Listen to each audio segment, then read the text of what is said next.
You wouldn't believe what hit me. Just your average Joe working in a swanky company, and there was Lisa, my wife. Brilliant, captivating. She was like sunshine in that corporate concrete jungle. Then there was the big fish, Mr. Blackburn, our boss. A shark in an Armani, always circling, always watching. One day he said to me, "Jack, you're a valuable asset." His words were polite, but his tone, it sent chills down my spine. There was something brewing underneath that I just couldn't figure out. I was just a pawn in this high-stakes game, clueless about the storm that was about to roll in. I thought it was just another mundane Monday, but I was in for a rude awakening. That's right, Garfield. I hate Mondays too. A day that was anything but ordinary unfolded during our routine staff meeting. The room buzzed with the sound of corporate chatter until Mr. Blackburn, our boss, rose from his seat. "I'm promoting Lisa to an executive position," he declared. Applause filled the room. Lisa, radiant with surprise and joy, was suddenly the company's rising star. Then he turned his gaze on me. "And Jack, we think you'd be more effective in a less strenuous role." His words hit like a sledgehammer. I was being demoted. A hushed silence filled the room. Gathering my composure, I stood up. "Mr. Blackburn, I've worked diligently for this company. Could you clarify why I'm being sidelined?" He smirked. "Jack, it's sometimes necessary to reshuffle the cards for the company's greater good,"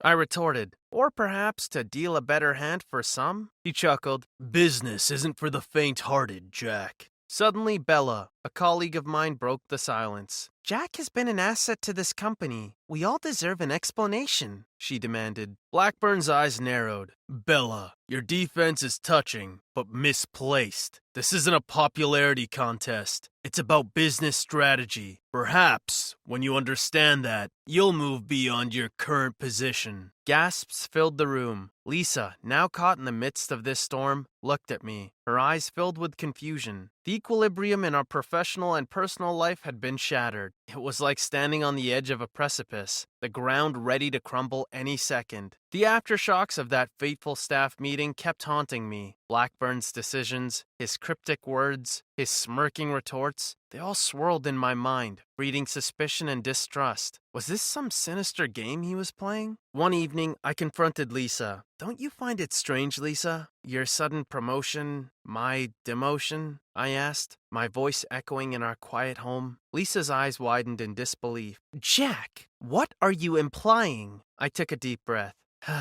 "Isn't it clear, Lisa? Blackburn, you, me, something's off." A gasp escaped her. "Are you suggesting an affair, Jack? That's outrageous!" I held her gaze. "Is it, Lisa? Or is it the uncomfortable truth we're trying to ignore?" The accusation hung in the air, a ticking time bomb that had just exploded. The fallout was immediate and severe. Our relationship strained, our conversations became curt and infrequent. The warmth of our home gave way to chill of suspicion and betrayal. The accusation also resonated in the office. Whispers filled the corridors, and sideway glances followed me. Blackburn's smirk seemed more pronounced, his cryptic comments more pointed. I felt like I was walking on a minefield. The detonation imminent. In the eye of my personal storm, fate threw me a curveball. I was on my usual evening walk when I saw a car swerving wildly towards a girl on the sidewalk. With adrenaline pumping through my veins, I lunged forward and yanked her out of the car's deadly path.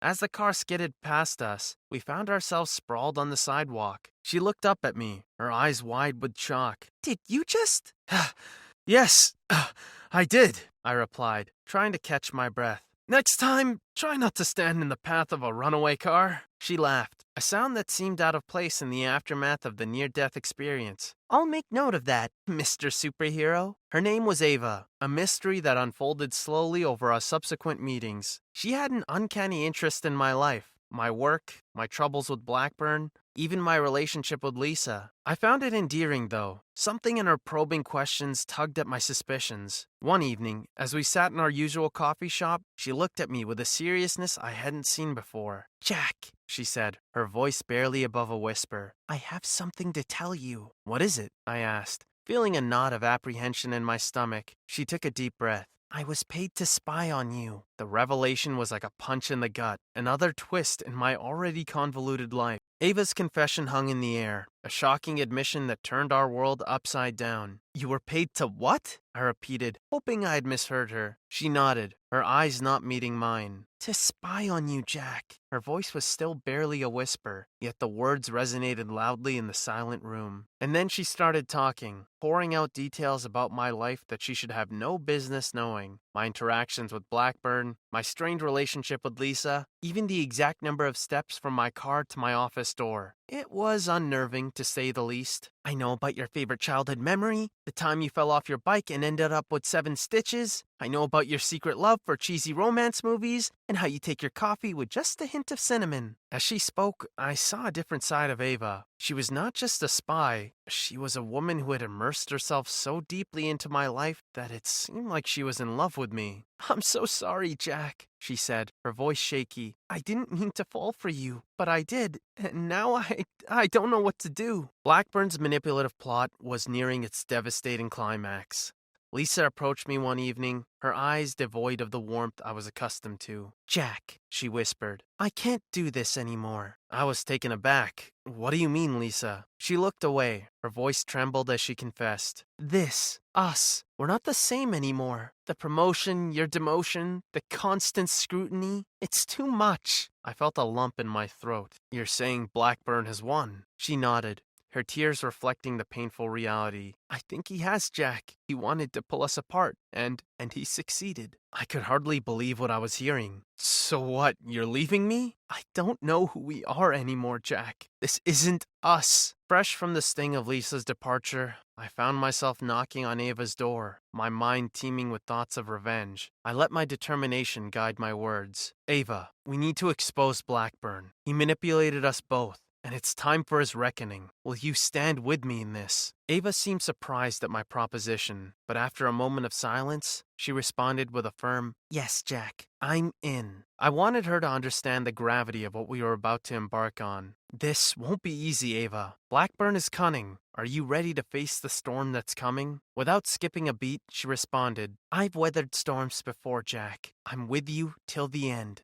With a shared nod, we dived into the first planning phase, our minds buzzing with strategies and counterplays. Ava took the lead. First, we gather evidence. We need to be able to prove his manipulations. Right, I agreed. And we do this without alerting him. Blackburn mustn't see us coming. Hours turned into days as Ava and I worked tirelessly on our plan to expose Blackburn. Late one evening, as we sat amidst the piles of documents, Ava looked at me. Jack, we've been spending a lot of time together. Don't you think people are starting to talk? I sighed. I know, Ava. The rumors have already reached Lisa. She's upset and confused. Ava looked back at me, her eyes reflecting concern. Jack, maybe we should... No, Ava. I cut her off. We can't stop now. Not when we're so close. We have to see this through for both of our sakes. Our connection grew with each passing day, creating a complex web of emotions. One evening, as we were going over our strategy, Ava turned to me. Jack, what are we doing? I looked at her. We're bringing Blackburn down, Ava. We're getting justice. No, Jack. What are we doing? You and me. I was taken aback, but I knew exactly what she was asking. We had been spending so much time together, and somewhere along the way, things had shifted. Our partnership had grown into something more, something neither of us had expected or prepared for. Bella, my colleague who stood up for me during my public humiliation, emerged as an unexpected ally. We'd always been rivals at work, competing for the same projects, the same recognition. But now, our shared disdain for Blackburn brought us closer. Jack, Bella said one day, I've seen what Blackburn has done to you, to Lisa, and it's not right. I want to help.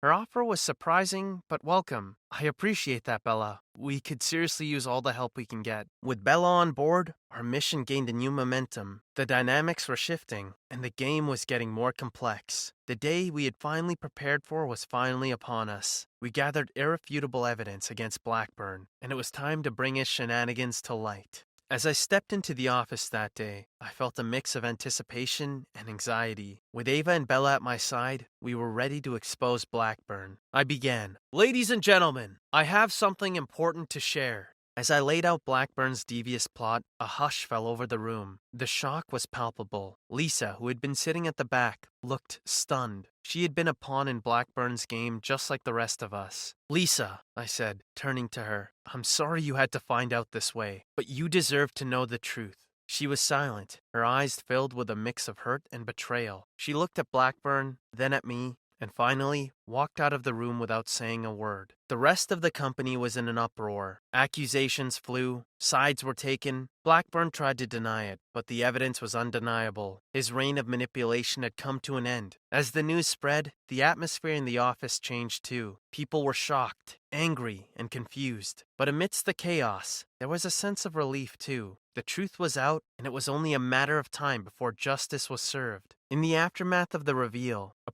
profound change swept over the company. Blackburn was outed, his manipulative reign brought to an abrupt end. With him gone, there was a sense of relief, a collective exhale from the company. One day, as I settled back into my office, Lisa walked in. She looked at me, her eyes welling up with tears. "Jack," she began, her voice shaky, "I'm sorry. I should have believed you." I nodded, my heart heavy. "It's okay, Lisa. We were all manipulated by Blackburn." In the end, life had a way of balancing things out. Blackburn was out, and the company had started to regain its footing. Lisa and I were taking steps towards reconciliation. Ava, who was once a spy, had turned out to be an invaluable ally. Over late-night coffee, Ava and I would often reflect. "Who would have thought we'd be here, Jack?" she'd say. "Life has a funny way of surprising us, Ava," I'd reply. And in those moments, despite everything, we found peace.